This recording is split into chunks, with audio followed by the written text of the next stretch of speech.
अरे यार, ये इंटरनेट को पता नहीं क्या मौत पड़ गई है। पापा ये लो पानी पी लो। चले तो यहाँ से, मैंने नहीं पीना पानी। एक तो इंटरनेट नहीं आ रहा, ऊपर से तुम आ गई हो तंग करने के लिए। जाओ यहाँ से।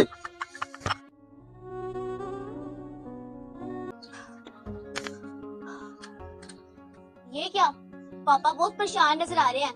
ऐसा करती हूँ, जाके पूछ के आती हूँ। आज तो हद ही हो गई है। पापा क्या हुआ, आप सुबह से बहुत परेशान नजर आ रहे हैं। बेटा मैं क्या करूं, इंटरनेट बंद है, सुबह से परेशान हूँ, इसीलिए खड़ा हूँ। सुबह से इंटरनेट बंद है, आप इतने परेशान खड़े हैं। हमारे घरों में कई कई दिन तक पुराने पाक बंद रहता है, हम उससे परेशान तो नहीं होते।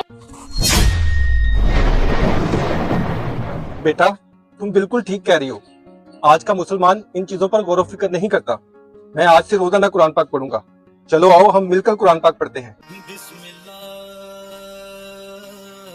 अगर आपको हमारा ये इस्लामी मैसेज पसंद आया हो तो वीडियो को सदका जारिया समझकर शेयर जरूर कीजिएगा।